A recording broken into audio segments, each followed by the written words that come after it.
تاہم حکومت کا کہنا ہے کہ ایسا کرنے سے پیٹرولیم مصنوعات کی قیمتیں 9 روپے مزید مہنگی ہو جائیں گی، جو پہلے ہی تاریخ کی بلند ترین سطح پر ہیں۔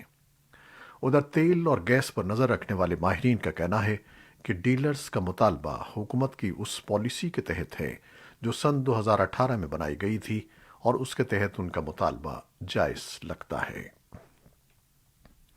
آسٹریلیا انتہائی دائیں بازو کے انتہا پسند گروپ دا بیس اور لبنانی گروپ حزب اللہ کو کالعدم دہشت گرد تنظیموں کی فہرست میں شامل کرنے کا ارادہ رکھتا ہے۔ وزیر داخلہ کیرن اینڈریوز نے بدھ کو کہا کہ حزب اللہ کی بیرونی سیکیورٹی تنظیم کو سن 2003 سے آسٹریلیا کی ضابطۂ فوجداری کے تحت ایک دہشت گرد تنظیم کے طور پر درج کیا گیا ہے۔ دا بیس کی ابتدا امریکہ میں ہوئی ہے اور یہ صرف دوسرا انتہائی دائیں بازو کا گروپ ہے جسے آسٹریلیا میں دہشت گرد تنظیم قرار دیا جائے گا۔ صومالیہ کے دارالحکومت میں جمعرات کو ایک اسکول کے قریب ہونے والے دھماکے میں کم از کم 8 افراد ہلاک اور 17 زخمی ہو گئے۔ الشباب کے شدت پسند گروپ نے موغادیشو میں ہونے والے اس حملے کی ذمہ داری قبول کی ہے، جو ایک نامور صومالی صحافی کو ہلاک کرنے کے چند دن بعد ہوا ہے۔ الشباب کے ایک بیان میں کہا گیا تھا کہ جمعرات کو ہونے والے بم دھماکے کا نشانہ ایک قافلہ تھا جس پر صبح کے پرہجوم اوقات میں حملہ کیا گیا۔ روس کے علاقے سائبیریا میں کوئلے کی کان میں جمعرات کو ہونے والے حادثے میں کم از کم 11 افراد ہلاک اور 40 سے زائد زخمی ہو گئے ہیں۔ مقامی حکام نے بتایا کہ حادثے کے وقت کیمروو کے علاقے میں واقع لتسی زانایا میں کان میں 285 افراد موجود تھے۔ زیر زمین 40 سے زائد افراد کے لیے امدادی کارروائیاں جاری ہیں۔ اور اب کورونا وائرس سے متعلق خبریں۔ تازہ ترین اعداد و شمار کے مطابق اب بھی امریکہ میں ہر روز اوسطاً 1 لاکھ مزید لوگ کورونا وائرس سے متاثر ہو رہے ہیں۔ مشیگن، منیسوٹا، کولوراڈو اور ایریزونا کی ریاستوں میں ہسپتالوں میں آنے والے مریضوں کی تعداد میں تشویشناک اضافہ دیکھنے میں آیا ہے۔ جان ہاپکنز یونیورسٹی کے مطابق امریکہ میں 7 دن کے اوسطاً کیسوں میں گزشتہ 2 ہفتوں میں 30% اضافہ ہوا ہے۔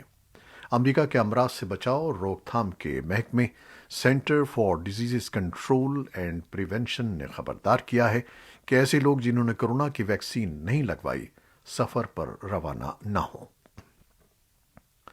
3 یورپی ممالک میں کووڈ کے نئے کیسز نے ریکارڈ توڑ دیے ہیں، جس کے نتیجے میں وائرس کے پھیلاؤ کو کم کرنے کے لیے فوری اقدامات کا مطالبہ کیا گیا ہے۔ سلوواکیہ، جمہوریہ چیک اور ہنگری میں ویکسین کی شرح 60% سے کم ہے، اور ان تمام ممالک میں بدھ کو انفیکشن کی شرح نئی بلندیوں پر پہنچ گئی۔ یورپی centre for disease prevention and control یا ECDC نے کورونا وائرس کے بڑھتے ہوئے کیسز کے پیش نظر اپنی بوسٹر پالیسی کو تبدیل کر دیا ہے، اور اب وہ 40 سال سے زائد عمر کے بالغوں کے لیے اس کی سفارش کر رہا ہے۔ جرمنی کے کچھ حصوں میں بڑھتے ہوئے کیسز کے پیش نظر نقل و حرکت پر پابندی لگائی جا رہی ہے۔ توقع ہے کہ فرانس، ہالینڈ اور اٹلی اس ہفتے کے آخر میں وائرس کے پھیلاؤ کو روکنے کے لیے نئے اقدامات کا اعلان کریں گے۔ آج امریکہ میں یوم تشکر یعنی تھینکس گیونگ ڈے منایا جا رہا ہے۔ تھینکس گیونگ ڈے امریکہ کا ایک اہم ثقافتی تہوار ہے جو اس تاریخی دن کی یاد میں منایا جاتا ہے جب امریکہ میں آنے والے نو آباد کاروں اور مقامی باشندوں نے ایک دعوت کا اہتمام کیا تھا جس میں ٹرکی کے گوشت اور مقامی پھلوں، سبزیوں اور اناج کے پکوان پیش کیے گئے تھے۔ اس موقع پر انہوں نے مل جل کر رہنے اور مستقبل کی جانب سفر میں قدم سے قدم ملا کر چلنے کا عہد کیا تھا۔ امریکہ میں یہ تہوار نومبر کی چوتھی جمعرات کو منایا جاتا ہے، یعنی آج کے دن۔ اسے امریکہ میں تعطیلات کے موسم کا آغاز بھی کہا جاتا ہے کیونکہ اس سے اگلے دن بلیک فرائیڈے ہوتا ہے جو امریکہ میں خریداریوں کا سب سے بڑا موقع فراہم کرتا ہے۔ اس روز اکثر چیزیں انتہائی کم قیمت پر مل جاتی ہیں۔ اس کے بعد دسمبر میں کرسمس اور پھر 1 جنوری کو سال نو کی تقریب ہوتی ہے۔ دوسرے لفظوں میں تھینکس گیونگ کے بعد لوگوں کی اکثریت تعطیلات کے موڈ میں آ جاتی ہے اور چھٹیوں کی گہما گہمی، خریداریاں، تحفے تحائف، دعوتیں اور میل ملاپ شروع ہو جاتے ہیں۔ امریکی ریاست جارجیا میں ساحلی شہر برنزک میں جیوری نے بدھ کے روز سیاہ فام نوجوان احمد آربری کی ہلاکت کے مقدمے میں 3 سفید فام ملزموں کو قصوروار قرار دیا ہے۔ تینوں ملزمان کو اب اگلے سال فروری میں مقدمے کی اگلی سماعت میں سزا سنائی جائے گی، جو کم سے کم عمر قید ہو سکتی ہے۔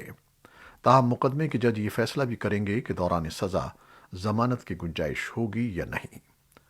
فروری 2020 میں سیاہ فام نوجوان احمد آربری کو غیر مسلح حالت میں برونزک شہر کے ایک سبز ڈویژن میں عقب سے تعاقب کر کے ایک سنسان سڑک پر گولی مار دی گئی تھی۔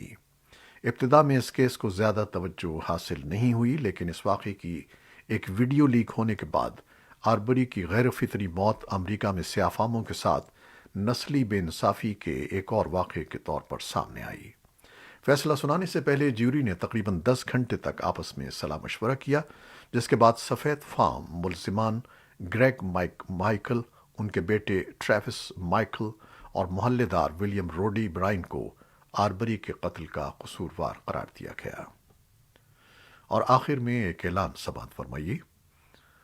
وائس آف امریکہ اردو پیر 29 نومبر سے لا رہا ہے ایک نیا ہفتہ وار ڈیجیٹل شو عین مطابق، جس میں خواتین کی صحت، تعلیم اور معاشرتی مسائل پر مبنی ان اہم موضوعات پر گفتگو ہوگی جنہیں بے خبری، لا علمی اور سماجی رویوں کی وجہ سے نظر انداز کر دیا جاتا ہے۔ میزبان ہیں ندا سمیر۔ دیکھنا مت بھولیے گا عین مطابق، پاکستان میں ہر پیر کی رات 9 بجے اور بھارت میں 9:30 بجے وائس آف امریکہ اردو کے یوٹیوب اور فیس بک چینل پر۔ یہ تھیں وہ خبریں جو فیس بک لائیو پر ہم نے آپ کے لیے پیش کی۔